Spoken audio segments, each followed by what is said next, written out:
इस पिद्दी से दिखने वाली चींटी को माइक्रोस्कोप में देखकर तुम भी यही बोलोगे।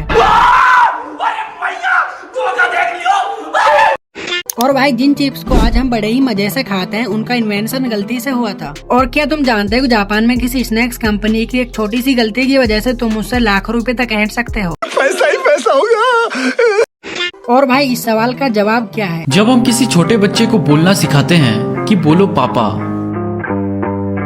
तो वो सिर्फ पापा क्यों बोलता है, बोलो पापा क्यों नहीं बोलता? आखिर उसे कैसे पता कि बोलो नहीं बोलना? भाई आज की वीडियो अलग ही लेवल की होने वाली है, इसलिए अभी से लाइक कर दो। और अगर अभी चैनल को सब्सक्राइब नहीं किया है तो अभी कर लो और बेल आइकन भी दबा देना। नंबर 10 दोस्तों, चींटियां अंटार्कटिका को छोड़कर लगभग पूरी दुनिया में पाई जाती है। लेकिन क्या आप जानते हैं कि चींटियां दिखने में जितनी छोटी और मासूम लगती हैं, माइक्रोस्कोप में देखने पर वे उतनी ही खतरनाक और डरावनी दिखाई देती हैं, जैसे कि आप इस माइक्रोस्कोपिक इमेज में देख सकते हैं। चींटी का चेहरा कितना अजीब और डरावना लग रहा है। इसकी आंखें छोटे काले मोतियों जैसी दिखाई देती है और इसका पूरा चेहरा किसी हॉरर मूवी के राक्षस या डेविल जैसा लगता है। नंबर 9 भाई, इस बच्चे ने पैदा होते ही करीब 7 लाख रुपए कमा लिए। सुनने में अजीब लगता है लेकिन ये सच है। अमेरिका में जन्मी इस बच्ची का जन्म 11 जुलाई को शाम के ठीक 7:11 पर हुआ था। और जब डॉक्टरों ने उसका वजन किया तो वो भी 7 पाउंड 11 औंस निकला, यानी हर जगह सिर्फ 7 और 11 का ही खेल था। जब ये बात 7-Eleven कंपनी को पता चली तो उन्होंने बच्ची की पढ़ाई के लिए $7,111 का फंड गिफ्ट कर दिया। सोचो, हम अपनी पहली कमाई के लिए सालों मेहनत करते हैं और इस बच्ची ने पैदा होते ही लाखों रुपए कमा लिए।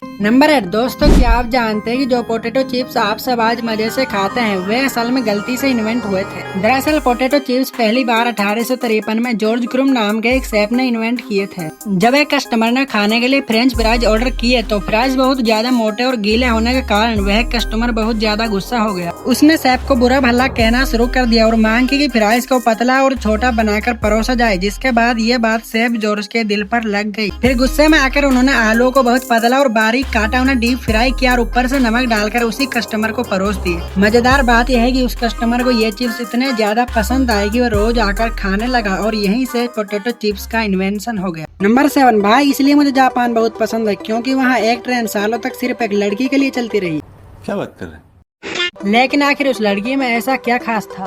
जापान में एक छोटा सा रेलवे स्टेशन हुआ करता था जहां यात्रियों की संख्या लगभग खत्म हो चुकी थी। इसलिए जापान रेलवे ने उस स्टेशन को हमेशा के लिए बंद करने का फैसला कर लिया। लेकिन तभी अधिकारियों को पता चला कि एक लड़की रोज उसी स्टेशन से ट्रेन पकड़कर स्कूल जाती है। इसके बाद जो हुआ उसने पूरी दुनिया को हैरान कर दिया। रेलवे ने अपना फैसला बदल लिया और उस लड़की की पढ़ाई पूरी होने तक रोज ट्रेन चलाई जाती थी जो उसे स्कूल लेकर जाती और वापस घर भी छोड़ती थी। और जब उस लड़की की ग्रेजुएशन पूरी हो गई तब उस स्टेशन और ट्रेन सेवा को हमेशा के लिए बंद कर दिया गया। नंबर 6 दोस्तों, क्या तुमने कभी दुनिया की सबसे लंबी कार देखी है? तो यह है दी अमेरिकन ड्रीम कार, जिसकी लंबाई 100 फीट से भी ज्यादा है। और भाई इसकी लंबाई का अंदाजा तुम इस बात से लगा सकते हो कि इसके अंदर एक swimming pool, mini golf course और हेलीकॉप्टर लैंड कराने के लिए हेलीपैड मौजूद है। हैरानी की बात तो यह है कि इस कार में टोटल 26 व्हील्स लगे हुए हैं और इसमें 75 से भी ज्यादा लोग एक साथ बैठ सकते हैं। और यही वजह है कि दी अमेरिकन ड्रीम कार का नाम दुनिया की सबसे लंबी कार्स में आता है। नंबर 5 भाई, हम सब लोग रोज कुछ न कुछ लिखने के लिए पेन का इस्तेमाल तो करते ही हैं, लेकिन क्या आपने कभी सोचा है कि इस पेन को बॉल पेन क्यों कहा जाता है? जबकि देखने में तो यह एक बिल्कुल नॉर्मल पेन लगता है, लेकिन माइक्रोस्कोप से देखते ही इसका असली सीक्रेट सामने आ जाता है। दरअसल पेन की नोक पर एक बहुत ही छोटा मेटल बॉल लगा होता है और यही बॉल लगातार घूमता रहता है। जैसे जैसे हम लिखते हैं वैसे वैसे यह घूमता हुआ बॉल इंक को बाहर निकालता है। इसी वजह से हमारी राइटिंग इतनी स्मूथ और मक्खन जैसी निकलती है। अब तो आप समझ ही गए होंगे कि आखिर इस पेन का नाम बॉल पेन क्यों रखा गया। नंबर 4 भाई, आपने कभी न कभी तो सुई में धागा जरूर डाला होगा, इसीलिए सुई और धागे को माइक्रोस्कोप के अंदर देखना तो बनता है।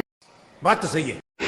नॉर्मली सुई और धागा कुछ ऐसे दिखते हैं जिन्हें आप सभी ने जरूर देखा होगा क्योंकि ये लगभग हर घर में आसानी से मिल जाता है। लेकिन जैसे ही इसी सुई को माइक्रोस्कोप के अंदर देखा जाता है तो ये सुई किसी विशाल लोहा के खम्भे जैसी दिखाई देने लगती है। और भाई इसमें एक साधारण सा दिखने वाला धागा भी एक धागा नहीं बल्कि लाखों धागों से बना हुआ एक समूह दिखाई देता है। नंबर 3 भाई, अगर जापान में किसी स्नैक्स कंपनी ने छोटी सी भी मिस्टेक कर दी तो आप उससे लाखों रुपए तक का मुआवजा ले सकते हो। दरअसल जापान में एक ऐसा नियम है जिसके अनुसार पैकेट पर दिखाई गई स्नैक और असली स्नैक का साइज भी सेम होना चाहिए। मतलब अगर किसी स्नैक का साइज 4 इंच दिखाया गया है तो असली प्रोडक्ट भी लगभग वैसा ही होना चाहिए। और अगर कंपनी ने इसमें गड़बड़ कर दी तो समझो आपकी लॉटरी लग गई। नंबर 2 चाय और कॉफी लवर्स, ये फैक्ट सिर्फ आपके लिए। भाई जो चाय हमें अपनी आंखों से शांति और सुकून देती है, माइक्रोस्कोप के नीचे वही चाय बिल्कुल अलग ही दुनिया की लगने लगती है। सबसे पहले उसमें आपको ढेर सारे बबल्स दिखाई देते हैं, लेकिन हैरानी की बात यह है कि उन बबल्स के अंदर भी और छोटे छोटे बबल्स मौजूद होते हैं। और जैसे जैसे जूम बढ़ाया जाता है नीचे का नजारा कुछ ऐसा दिखाई देता है मानो सूखी हुई जमीन में गहरी दरारें पड़ गई हों।